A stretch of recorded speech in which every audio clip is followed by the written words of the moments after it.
Sans transition, nous allons ouvrir nos Bibles. Pour la lecture aujourd'hui, et la lecture choisie se trouve au tout début de la Bible pour commencer. Si on prend Genèse, chapitre 1, verset 1, il nous est dit « Au commencement, Dieu créa les cieux et la terre. La terre était sans forme et vide, et l'obscurité couvrait la surface de l'abîme. » Première partie. Deuxième partie, Joshua, tu vas l'ouvrir dans le Nouveau Testament. Et que nous proposes-tu ? 1 Pierre 1, verset 2. Mais vous êtes la lignée choisie, la communauté royale des prêtres, la nation qui appartient à Dieu, le peuple qu'il a fait sien. Il vous a appelé à passer de l'obscurité à son admirable lumière, afin que vous alliez annoncer ses œuvres magnifiques.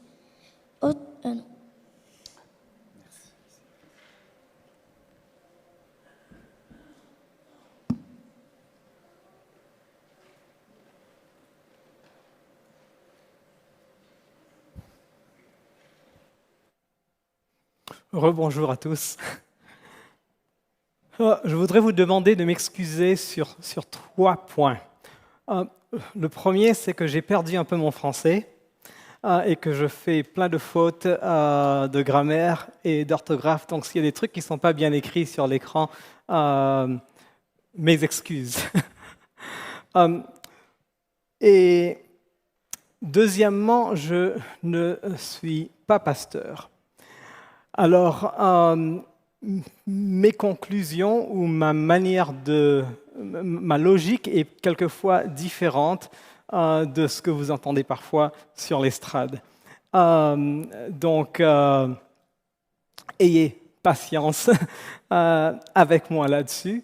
Et en troisième lieu, si en technique tout marche, ok, parfait. S'il y a des pépins techniques, ça fait partie. D'accord. Je lis la Bible d'une manière, si vous voulez, un peu différente. Je la trouve comme un méta-récit, si vous voulez, de toute une histoire qui a commencé dans le ciel et qui termine dans le ciel.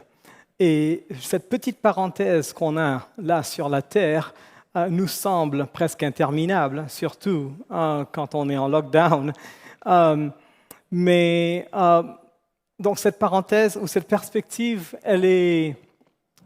je trouve que j'aime bien mettre les choses dans les boîtes. Donc chaque histoire ou chaque partie de l'histoire de la Bible, j'aime bien les mettre en différentes catégories et les voir de la sorte. Donc, ce méta-récit qui est donc une histoire d'un Dieu qui cherche toujours à rétablir une amitié avec nous, ces créatures, et pas seulement une amitié banale, mais une amitié assez profonde. Et quand j'analyse ce vouloir d'amitié, je trouve que c'est dangereux presque en tant qu'ingénieur, en tant qu'innovateur et constructeur de technologie. Je la trouve aussi dangereuse et controversée sur le plan éthique que de construire un robot armé avec un logiciel d'intelligence artificielle qui n'a pas encore été testé et où il n'y a même pas encore d'antivirus là-dessus. Et en plus de ça, Dieu nous installe un logiciel en plus de libre pensée. Et le pire dans tout ça, c'est qu'il y a un hacker en cavale, Lucifer, qui essaye de hacker l'humanité. Au point de vue business ou entreprise, surtout les derniers concepts d'entreprise agile, le concept d'échouer rapidement et d'échouer souvent est en fait quelque chose de très populaire. Plein de livres sont écrits là-dessus. L'idée, c'est que vous commencez quelque chose, un business, et si ça ne marche pas, plutôt que de perdre beaucoup de vos ressources financières ou autres là-dessus, changez d'idée, commencez quelque chose d'autre rapidement avant d'avoir une grosse hémorragie de ressources. Dieu, cependant, il est tellement amoureux de sa créature, de sa création, qu'il risque beaucoup. D'ailleurs, Jean 15, versets 13 à 15, nous le démontre. Il y a tellement de dommages collatéraux qu'il est prêt à risquer jusqu'à son Fils pour notre bien-être. Et en regardant cette perspective d'une manière de business plan, pour moi, c'est complètement hallucinant qu'il ait autant d'intérêt à sa créature.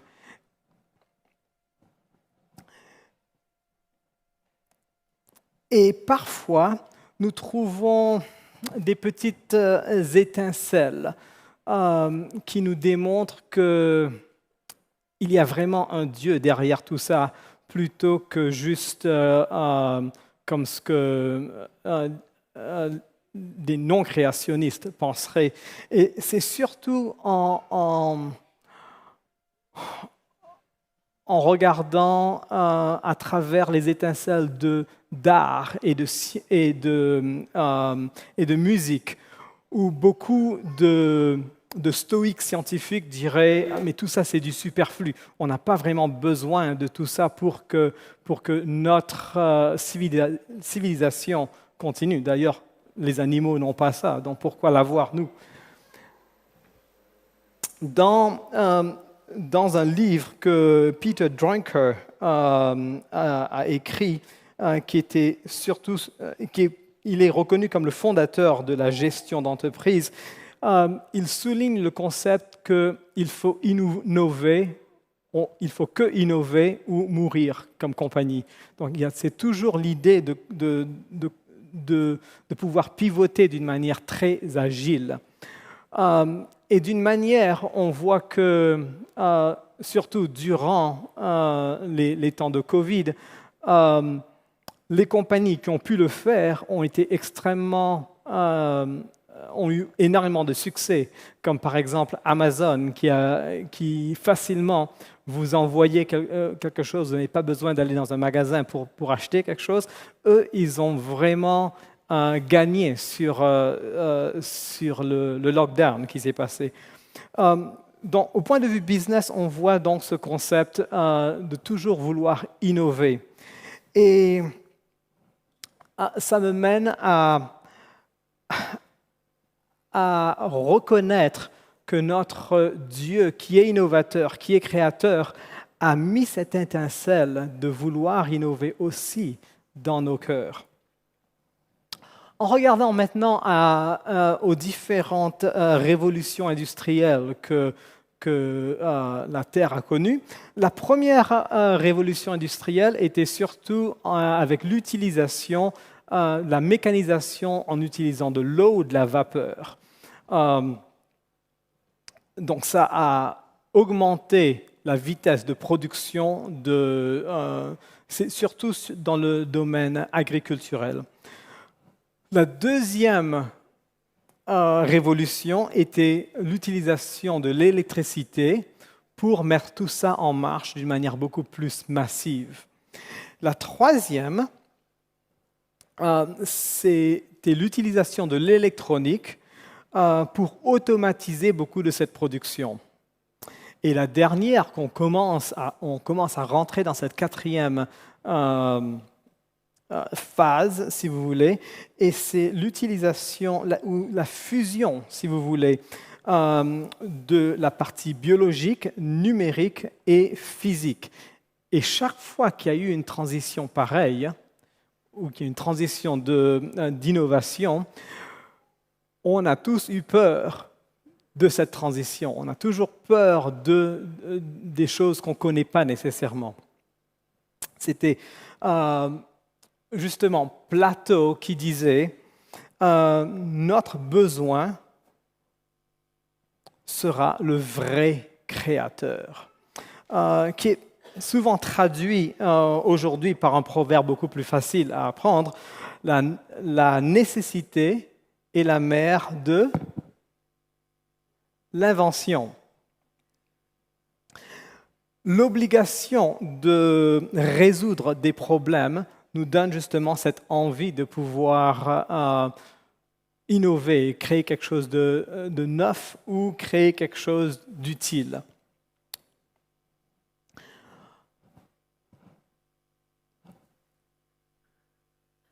Le problème, c'est que très souvent, on pense que juste créer quelque chose de nouveau est la fin de l'histoire. Mais l'innovation, ce n'est pas simplement l'invention d'une nouvelle machine. C'est aussi un processus de création de valeurs. Et ces valeurs devraient aussi nous apporter donc une solution significative à des problèmes que nous aurions. Et cette intersection de ces trois concepts nous donne ce que c'est que la vraie innovation, si vous voulez. Je vais juste en haut de l'église, je reviens tout de suite, 1 minute.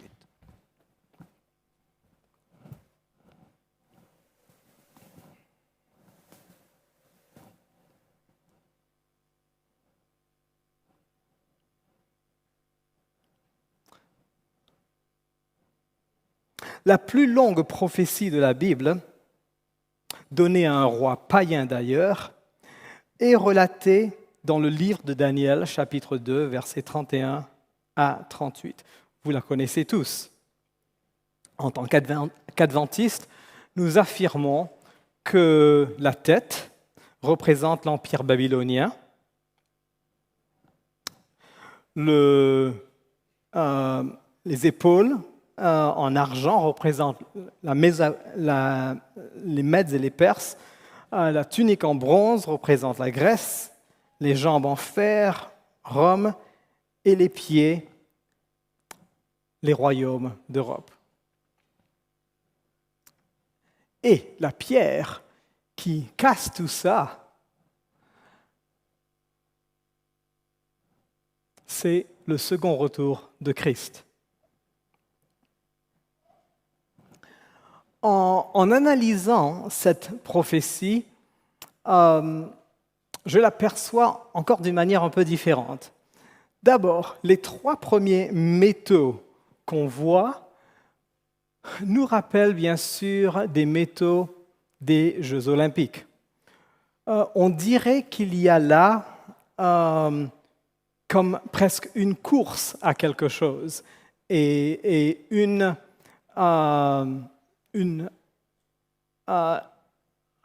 un pays ou un royaume gagne l'or, gagne l'argent et gagne le bronze.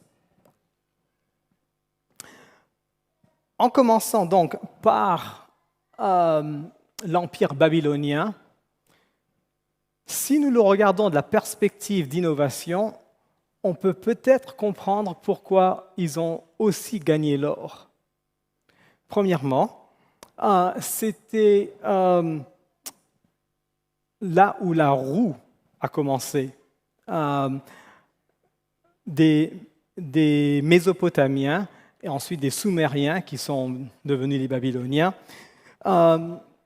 mais aussi plein de choses en maths. Beaucoup de calculs ont été conçus en maths. L'écriture, les premières écritures qui ont été standardisées dans plusieurs pays, dans un grand territoire, le cunéiforme était aussi formé par eux. Les Babyloniens ont trouvé que c'était plus pratique de diviser 1 heure en 60 minutes et 60 minutes en 60 secondes. ils ne comptaient pas en utilisant les 10 doigts de la main, donc sur une base 10, ils comptaient sur une base de 12. 12 parce qu'il y a 12 phalanges sur vos doigts. C'est pour ça que toujours aujourd'hui, vous pouvez acheter vos œufs par douzaines plutôt que par dizaines. Et pour eux, c'était beaucoup plus pratique de compter des numéros beaucoup plus élevés avec juste une main ou deux. Ils ont aussi développé le concept d'élévation d'eau, donc presque comme des ascenseurs d'eau avec des moulins. C'était eux qui ont inventé ou qui ont mis au point le concept de voile pour remonter les rivières et donc pour augmenter la communication et le commerce avec les pays aux alentours. Maintenant, si on bouge aux Médo-Perses, eux, ce qu'ils ont inventé, c'est le concept de poste et de lettre. Vous pouvez, dans leur territoire, écrire une lettre à n'importe quel autre endroit du territoire et être sûr que ça arriverait à temps et à l'heure. Ils ont inventé aussi le concept de réfrigération. Rappelez-vous, les enfants, il n'y avait pas d'électricité à ce moment.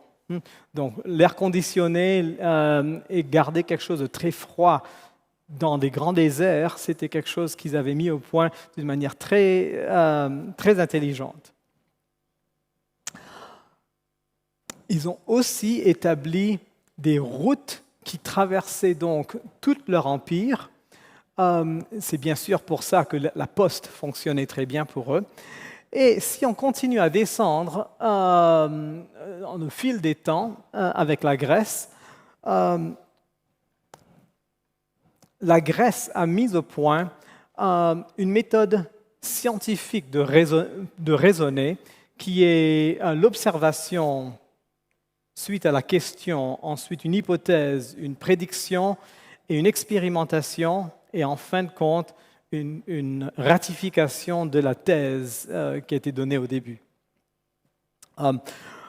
En médecine, nous connaissons tous le concept du serment d'Hippocrate. Merci. Ils étaient très forts en cartographie et ils étaient très pointilleux sur le concept de médecine factuelle. Donc, pas de fake news pour les Grecs. Nous continuons donc plus bas et nous arrivons aux Romains. Alors, Astérix nous a un peu éduqués, à savoir les routes que les Romains construisaient. Ce n'était pas eux qui les avaient inventées, c'était les Mèdes et les Perses. Sauf qu'ils les ont faites beaucoup plus droites qu'auparavant. Mais une chose d'intéressant qu'ils ont ajouté, si vous voulez, c'est le concept d'aqueduc, de béton, des routes qui n'étaient pas défoncées, qui restaient, les pavés qui restaient pour des millénaires, un système postal encore plus large. Et le premier journal. Alors, les journaux s'appelaient Acta Diuta, et c'était des grosses pierres, comme des pierres tombales, si vous voulez, où c'était gravé là-dessus les nouvelles de la journée. Et chaque jour, il y avait une nouvelle pierre qui était sculptée et qui était là, présente dans certaines villes.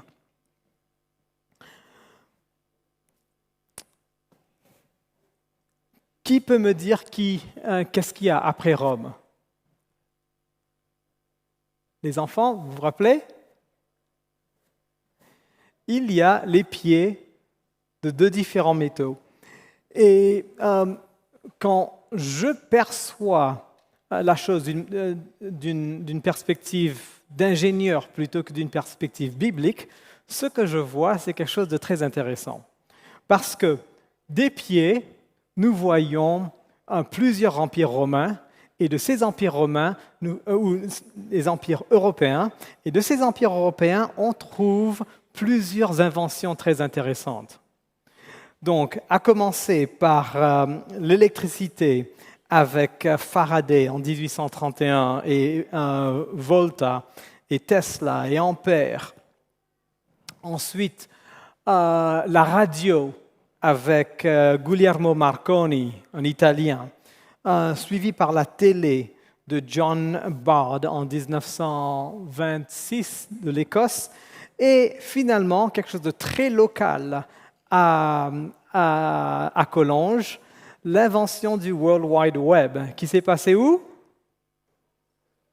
À Cerne, à quelques kilomètres d'ici, par un Anglais, Tim Berners-Lee. Mais en regardant tout cet acheminement, ma perspective me dit qu'il y a quelque chose derrière pour qu'ils aient reçu l'or, l'argent et le bronze en fonction de Jeux olympiques d'innovation, si vous voulez. Et cela serait peut-être un acheminement de communication. Que ces différents empires aient amené au monde entier un concept de communication, un concept d'échange qui permet un partage de beaucoup de choses, inclus les fake news, mais aussi de la bonne nouvelle. Est-ce que ce serait peut-être pour cela que Dieu choisit ces empires à cause de leur apport à la communication globale et à cause de la flexibilité qu'ils donnent ou que ces technologies donnent à partager justement cette bonne nouvelle? Quand je lis justement Matthieu 28, 18 à 20, où l'instruction qui nous est donnée à ce moment, donc le Great Commission en anglais, la grande commission, serait d'aller au monde entier et de prêcher cette bonne nouvelle, ça me rappelle que avec ces technologies qui ont progressé avec ces différents empires, nous pouvons aujourd'hui le faire beaucoup plus facilement qu'avant, n'est-ce pas? Et surtout en regardant la perspective de cette quatrième génération d'innovation, si vous voulez, cette quatrième révolution. Très souvent, quand on regarde les news aujourd'hui, on voit, surtout en 2021, quelque chose qui a été très publié, c'était la conquête de l'espace d'une manière touristique. Des personnes comme Elon Musk et Jeff Bezos se sont mis à aller se promener en espace et à nous vendre des billets de vaisseau spatial, a commencé à 500 000 € à monter. Alors que cette pensée humaniste, la pensée humaniste nous focalise sur l'idée que nous voulons être immortels, mais nous ne pouvons pas l'être tout seuls.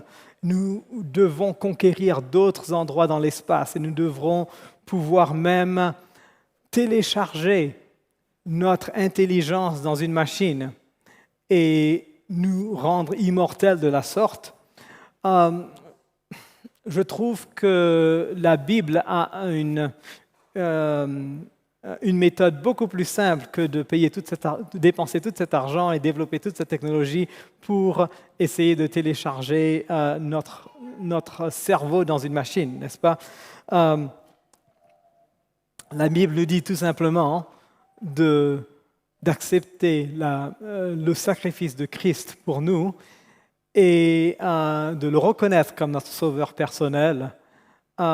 Et nous serons garantis des voyages interplanétaires et une vie éternelle à un coût pour nous qui n'a pas été si cher, mais un coût inexorable de la part de Dieu et de son Fils.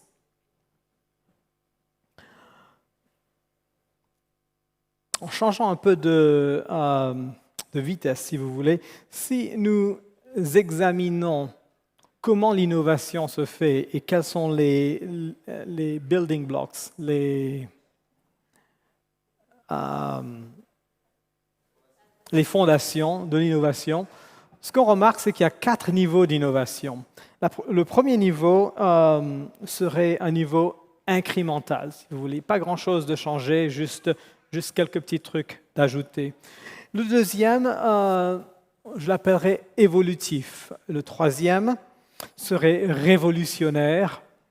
Et le dernier se dit dans l'industrie innovation de rupture, quelque chose qui se casse quelque part pour le faire marcher. Donc, un exemple tout simple de ce progrès serait, par exemple, les supports en informatique pour stocker votre information.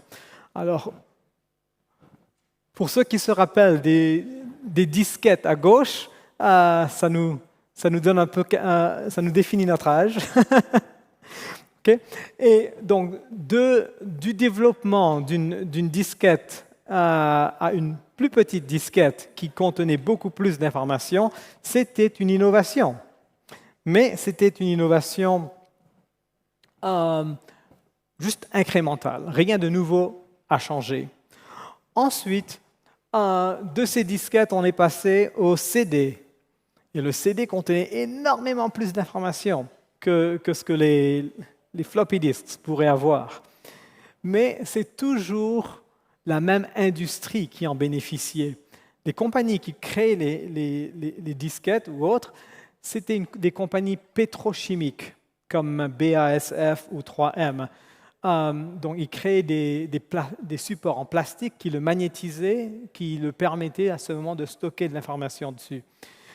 Mais quand l'autre technologie qui est venue après, les clés USB, sont arrivées, là c'était révolutionnaire parce que les compagnies pétrochimiques perdaient un peu de possibilités de se faire de l'argent, bien qu'ils construisaient quand même la partie plastique de la chose.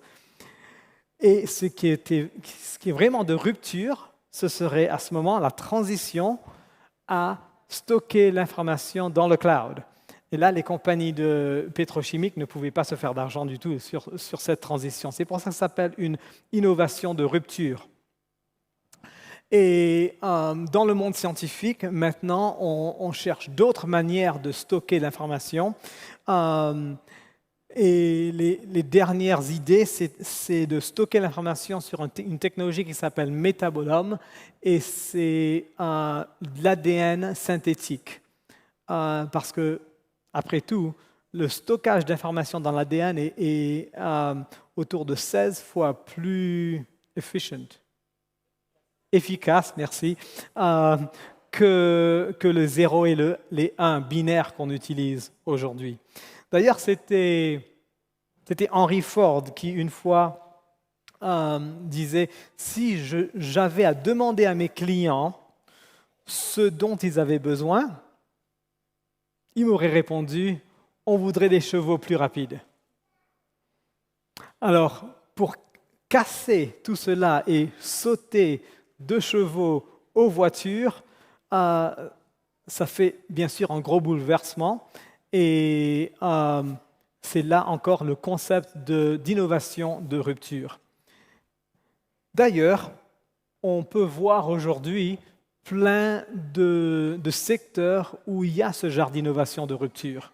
Comme par exemple pour les taxis qui sont bien établis dans une ville, et une fois que Uber ou Lyft s'implémentent ou s'implantent dans la ville, les taxistes ils sont frustrés. Auparavant, le concept de créer des médias et de les stocker était quelque chose où il y avait beaucoup de valeur. Et maintenant, sur Facebook et YouTube, c'est rempli de médias et d'une manière, on dévalorise la quantité, l'effort qui est mis sur la production d'un contenu.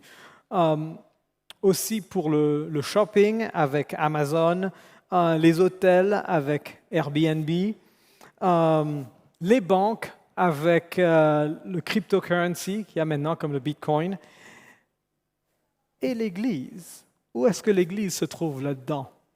Est-ce qu'il y aurait peut-être une innovation de rupture que l'Église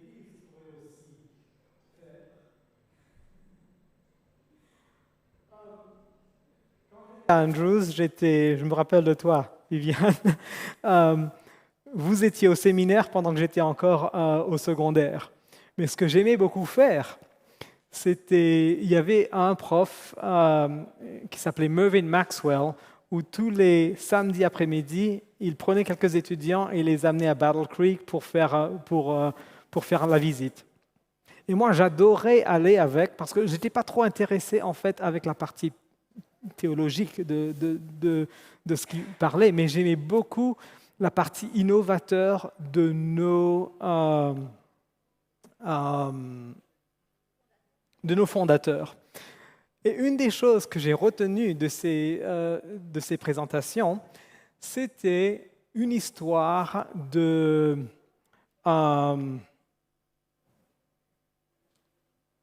James White, qui a commencé la Adventist Review, en fait, mais ce qu'il faisait pour gagner l'attention du public, c'était auparavant, ils imprimaient à la main. Vous connaissez ces grosses imprimantes où il faut barboter le truc, les lettres de peinture, et puis presser très fort le papier contre ces lettres pour avoir l'imprimante. Alors, une chose qu'il avait pensé à faire, qui était très utile, c'était d'imprimer le contenu de Present Truth, c'était la publication qu'il y avait à ce moment, il l'imprimait sans le titre. Ensuite, il repassait la feuille, une fois que c'était séché, avec de l'encre bleue. Et dans les petites édicoles où ils vendaient les newspapers, les journaux, ça gagnait l'attention des gens de voir il y a quelque chose avec de la couleur dessus. On veut lire ça. Alors, en utilisant des concepts pareils, il était hyper innovateur à faire connaître ce message. Alors ça, c'est carrément au début de notre histoire. Et maintenant, laissez-moi vous partager une autre personne. Elle avait à ce moment entre 8 et 10 ans. Et elle est au Brésil.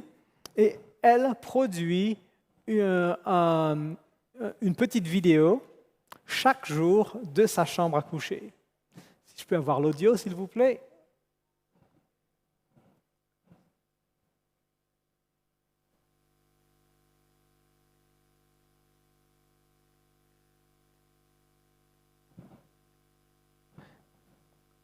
Bon, je vais le résumer. Alors, tous les jours, elle raconte, elle prend des trucs qu'elle a de chez elle et elle s'invente une parabole. Après avoir lu un texte biblique, elle la comprend et puis elle le traduit en parabole d'aujourd'hui. Alors ici, elle parle de 3 différents types de personnes. Des personnes éponges, des personnes... j'entends l'audio. Des personnes éponges, des personnes craie et des personnes polystyrène expansé. Et l'eau représente le message de Dieu et certaines personnes l'absorbent et le partagent. D'autres personnes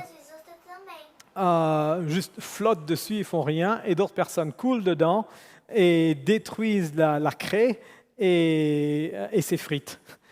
Alors pour elle, elle a trouvé ce jour-là cette parabole à raconter. Ce qui est marrant, c'est que elle a plus de 178 000 personne sur YouTube qui la suit. Est-ce qu'elle est pasteur? Est-ce qu'elle partage le message de sa manière? Absolument. Et peut-être qu'elle a même beaucoup plus de rayonnement qu'un pasteur d'une église normale. Et à ce moment, elle n'avait que 11-12 ans. Et comme équipement, elle avait qu'un vieil ordinateur avec une vieille webcam. Et ce n'était pas l'équipement qui faisait la qualité du produit, ou la qualité technique était peut-être basse, mais la qualité spirituelle, la qualité du contenu était vraiment au top. Donc en conclusion, d'une manière macroéconomique, si vous voulez, de notre Église, et au début de cette nouvelle année, quelle pourrait être une résolution de notre Église mondiale? On n'est plus aux chevaux et à la calèche, on n'est plus à la poste ou au télégramme. Les technologies de communication ont tellement évolué que quand notre Église s'est formée au début, dans les années 1800, et comparé à aujourd'hui, il y a tellement de changements technologiques qu'il y a beaucoup de choses qui peuvent être optimisées dans notre structure générale. Et au niveau de notre Église locale, l'inertie peut être une chose terrible. C'est-à-dire que si on sort juste là maintenant, on espère sortir juste là maintenant de ce lockdown de Covid, et que notre objectif principal en tant qu'Église locale est de retourner exactement comme on était juste avant, c'est peut-être un problème. Par contre, l'opportunité qu'on a maintenant de se réinventer en tant qu'Église locale, pour la communauté locale, de se réinventer d'une manière beaucoup plus pertinente pour notre voisinage, c'est un moment parfait de le faire. Et d'une manière personnelle, alors, qu'est-ce qu'on peut tirer de tout cela? D'abord, nous devons réaliser que Dieu nous a créés tous différemment, avec des talents différents.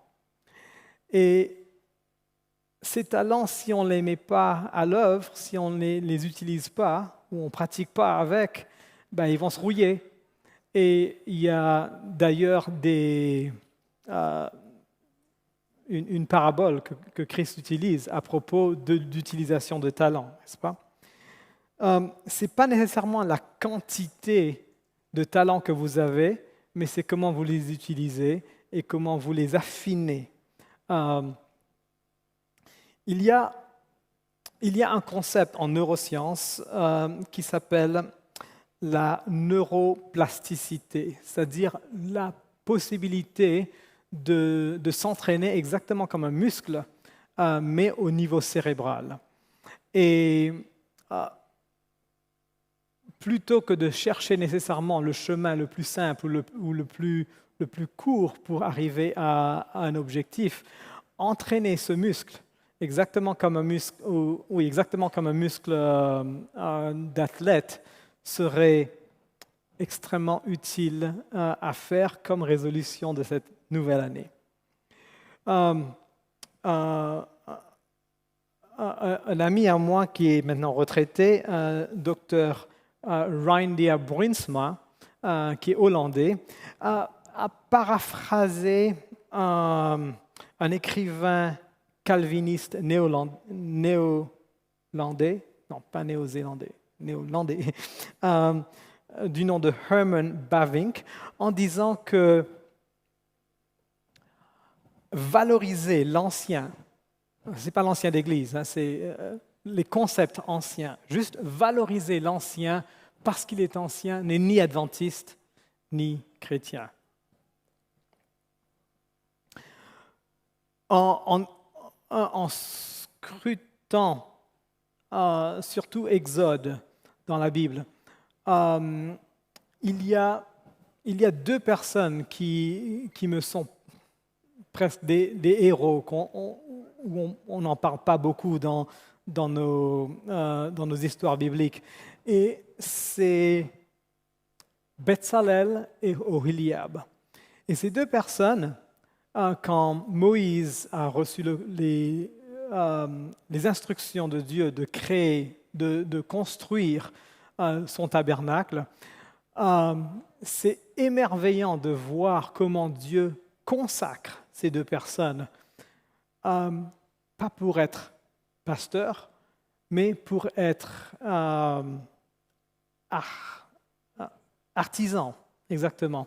Et si vous voulez relire cette histoire de ces deux et comment Dieu les consacre et les équipe de talent pour le faire, c'est presque impossible de relire cette histoire et de se dire « Dieu ne peut pas m'aider » ou de ne pas m'utiliser. Beaucoup d'entre nous, ou beaucoup de nos jeunes ou de nos enfants, parfois voudraient faire quelque chose, mais ils n'ont pas nécessairement la patience ou la discipline d'apprendre et de maîtriser un sujet. Et c'est à nous, les adultes, la responsabilité de les apprendre, cette maîtrise de soi, cette possibilité de découvrir le talent que cet enfant ou cet adolescent aurait dans notre Église et de les incorporer dans notre ministère de l'Église. Et en analysant donc la raison d'être même d'une Église, très souvent je fais allusion à deux genres de bateaux, si vous voulez. Une croisière et un cuirassé ou un porte-avions. Dans la croisière, une personne paye pour le service, le client y paye, et il a du entertainment. Il paye pour un divertissement, n'est-ce pas? Donc il s'assied là tranquille et il ou elle se divertit. Alors que dans un cuirassier ou dans un porte-avions, on n'est pas là pour se divertir, n'est-ce pas? On a chacun un rôle à jouer et c'est un rôle d'excellence et de collaboration. On ne peut pas le faire tout seul. On ne peut pas prendre le bateau de Marseille et aller à Papeete sans une collaboration énorme du staff. Donc, bienvenue à cette 4e révolution industrielle qui se passe dans le monde. Votre mission, si vous l'acceptez, est d'aider à façonner et à établir cette communauté d'église ici à Collonges et de faire des disciples à Christ et d'étendre son royaume de Dieu aux gens autour de nous. Merci pour votre attention.